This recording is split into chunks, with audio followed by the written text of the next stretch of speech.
Padre Fábio, sou Roberta, já lhe escrevi várias vezes e ando muito preocupada com a minha mãe, pois já fazem 8 meses que ela entrou numa depressão fortíssima e já não sabemos mais o que fazer.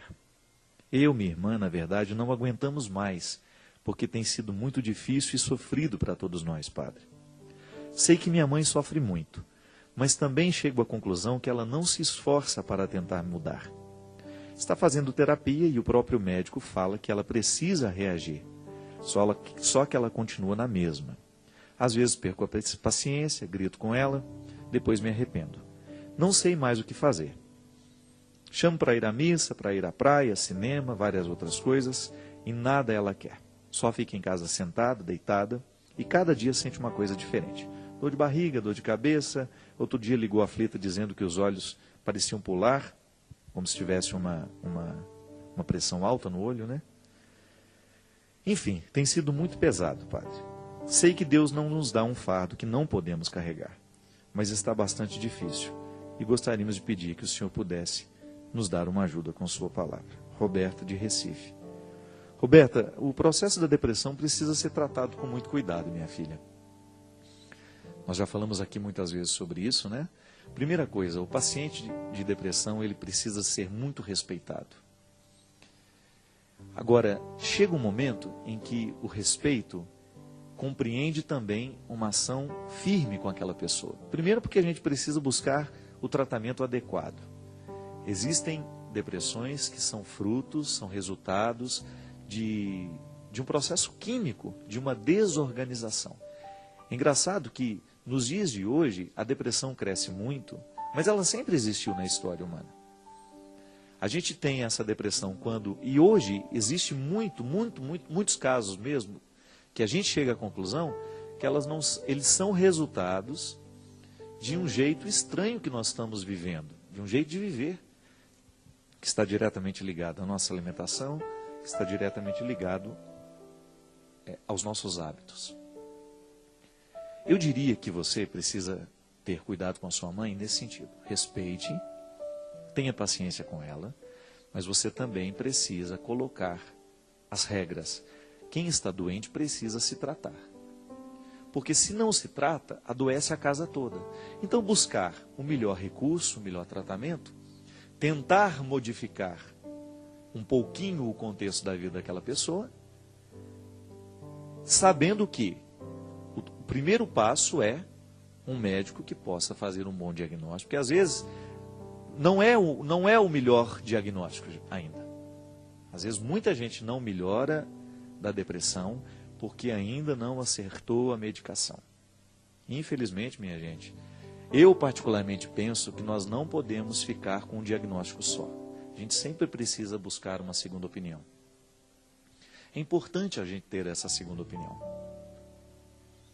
E a outra depressão, que é muito comum também entre nós, ela nasce de uma insatisfação pessoal, fruto dos baques que a gente vai vivendo, das coisas que vão acontecendo, da inadequação que a gente vai vivendo, né? Porque às vezes a gente não sabe, e a coisa acontece, a gente olha para aquela tragédia toda e pensa, e agora? Como é que eu vou reagir diante disso tudo, né? É um problema. As dificuldades existem, todos nós estamos envolvidos com as dificuldades que são próprias da vida, ninguém está imune, não tem como você tomar uma vacina e falar, olha, quando o sofrimento chegar, eu já estou preparado para ele. Pode até ter preparo, mas você não vai ficar imune a ele. Vai sofrer, vai ficar abalado. Agora, o processo depressivo, ele vai se instalando quando essa tristeza vai se estendendo demais no tempo. Primeiro que a gente precisa distinguir isso, né? Não é toda tristeza que é depressão. Tristeza passa. E a depressão pode ficar estabelecida como um processo extremamente difícil e levar a pessoa até a morte, muitas vezes. Porque vai deprimindo, ela vai perdendo a vitalidade, né? O que é perder a vitalidade? Perder o brilho, gente. O deprimido, ele vai ficando apagado. É o caso da sua mãe, não tem mais vontade de fazer nada. Só que tem que ter o outro lado também. A gente está de fora, a gente quer ajudar, a gente propõe o tratamento, a gente busca os recursos, Mas depois a gente espera que também aquela pessoa que está doente reaja e comece a buscar, nos intervalos de tantas tristezas, algum motivo que possa ser, para ela, realmente forte, capaz de sair de si e começar a viver com um pouquinho mais de qualidade, pelo menos naquele momento. Porque de momento em momento, a gente vai criando satisfação. Veja, é na sua vida, isso é uma realidade.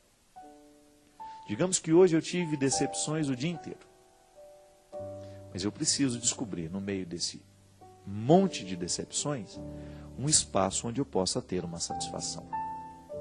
E aí fazer o esforço de permitir que aquela satisfação demore um pouquinho mais dentro de mim. Porque quando você permite que a satisfação demore, automaticamente você está impedindo a prevalência do desgosto. Não é assim? Ah, padre, mas é difícil demais. É.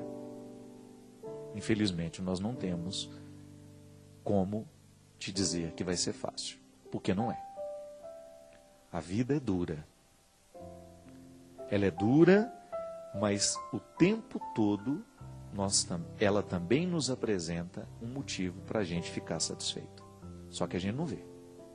Se a gente coloca os óculos que ampliam tudo aquilo que está sendo problema na nossa vida, é bem provável que a gente só vai enxergar o problema. Tudo depende do que a gente ilumina, minha gente. Não é assim? Tudo depende do que a gente ilumina. Você tem uma luz, você tem um foco e você direciona. Essa é uma regra. Aonde é que você coloca a luz? Isso eu digo agora para todo mundo que de alguma maneira já sente o coração deprimido, né? Angustiado. Cuidado. Não permita que suas tristezas demorem demais dentro de você. Lide bem com o seu sofrimento. Aprenda a lidar com ele. Descubra que o sofrimento, ele é uma ponte por onde você passa. Ele não é o rio onde você naufraga. Ele não pode ser o rio do seu naufrágio. Ele tem que ser a ponte da sua passagem. Sabe por quê, minha gente? Senão nós não vamos dar conta de muita coisa. Por isso que eu fico muito preocupado. A depressão, essa química que é fruto de meu organismo não produziu a serotonina, a química do bem-estar. Meu organismo não produziu aquela substância que é responsável por isso, por aquilo, pelas aqui as ligações nervosas do meu cérebro. Então, tem que ter um medicamento. O médico vai diagnosticar isso e vai nos dar o medicamento. E não se iluda. Você tem que mudar também os seus hábitos. Não é uma pílula que vai mudar a sua vida. Tenho muito medo dessas pessoas que acham que o remédio é a solução para tudo. O remédio é um instrumental para que você reaja e então as soluções comecem a acontecer. Porque não tem mágica, minha gente. Não tem. Não existe mágica. Se existisse essa mágica, alguém iria escrever um livro sobre isso e todos nós estaríamos com as nossas soluções. Leio o livro, fico bom. Não. É a postura diante da vida que faz a diferença. E você, Roberta, tem toda a razão quando você diz que sua mãe precisa reagir. Ela precisa estar bem medicada e ao constatar que já está com o medicamento certo, ela vai começar a reagir. Então é o momento dela agir, reagir, né? Já está reagindo. É o momento de mudar um pouco a estrutura de vida dela, começar a colocar um pouco mais de satisfação, de pensamento positivo, para que possa superar. É nessa hora que faz muita diferença crer em Deus, é nessa hora que faz diferença viver em Deus. Por quê?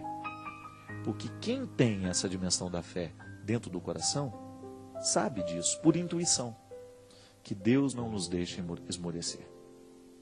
Que Deus não nos deixa ficar